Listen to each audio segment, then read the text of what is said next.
नमस्कार मु मोनालिसा स्वागत करुछि आपण माननकु आम कृषि आउ एक सुंदर अध्याय को आपण को समस्तंकर आगे बाड़ी बगीचा रे निश्चित भाव में सजना गछ थिबो।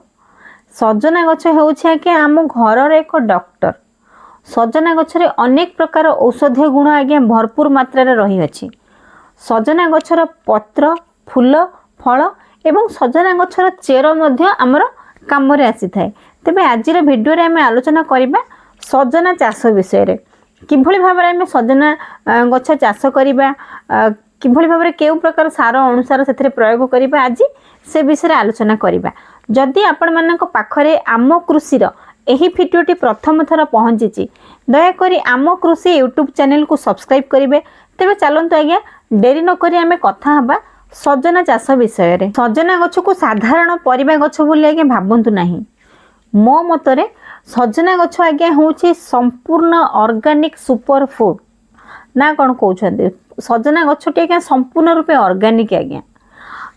किछि चाषी भाई माने सजना गछ को किछि किछि मात्रा रे सुना सहित मध्य तुलना करिसेंती।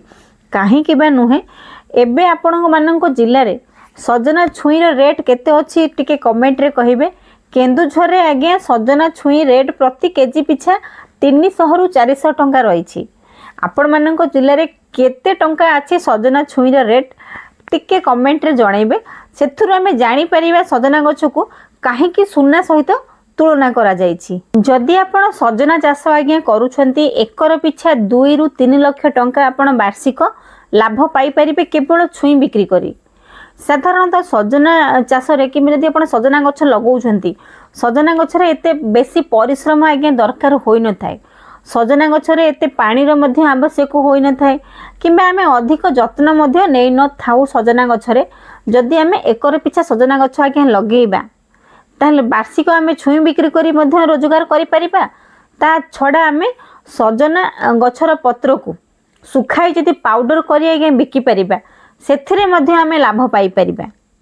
आपण माने समस्त जानि छंती सजना साग खाइबा द्वारा हाई बीपी कंट्रोल रे रही थाए। आजिकार समाज रे सबु चाषी भाई माने किबा सबु लोक माने प्राय तो ऑर्गेनिक आड़ को ही गति करूछंती। माने कोठी ऑर्गेनिक जिंस बिक्री होउची सबु लोकंकर नजर सेठी आज्ञा। तो एही परिस्थिति रे आपण जदि सजना छुई बिकिबे सजना गछर पत्र को पाउडर करी बिकिबे निश्चित भाव में आपण अधिक लाभ करि परिबे। एही छोट छोट कथा प्रति जदि आपण ध्यान दियंती निश्चित भाव में गोटे चाषी भाई रो आज्ञा भाग्य परिवर्तन करि परिबो। एही सजना गछ रे केते लाभ होउछि सेटा तो आमे जानिले। एबे चलंतु जानिबा आमे किभଳି भाबरे सजना गछ को लगेइबा बा केउ प्रकार माटी रे सजना गछ भलो हुए। सजना गछ साधारणतः निगिड़ा दोरसा माटी रे भलो होई थाए। जे माटी रे पानी जमी की रही न थाए सेही माटी रे जदि आमे सजना गछ लगेइबा निश्चित भाबरे सजना गछ बहुत भलो बढ़िबो। एवं जदि सजना गछ सुस्थ सबल होई बढ़े निश्चित भाबरे आमे एहार साग छुई पत्र फूल इत्यादि बिक्री करी लाभवान हेई परिबा। सजना गछ रे आमे अधिक लाभ पाइबा पई आपन को भलो बिहन व्यवहार करै पई पड़िबो। भलो किसम आज्ञा व्यवहार करै पई पड़िबो। जेमिति कि आपण इंडियन एग्री फार्म रो OD-C3 किंबा PKM1 एही किसम जदि आपण व्यवहार करूछंती निश्चित भाव में आपण अधिक रोजगार मध्य करि परिबे। जदि आमे एही छोट छोट कथा प्रति आज्ञा दृष्टि दबा जदि आम फांका जदि आपनकर बाड़ी बगीचा आज्ञा फांका अछि आपण जदि सजना चाष से बाड़ी बगीचा रे करूछंती निश्चित भाव में आज्ञा आपण लाभवान हेई परिबे। सेथि पई किछि चाषी भाई माने हुए तो सजना गछ को सुना सहित तुलना करिसेंती। एही सजना चाष उपरे एही छोट भिडियोटी आपण मानको किपरि लागिला कमेंट माध्यम रे जणाइबे।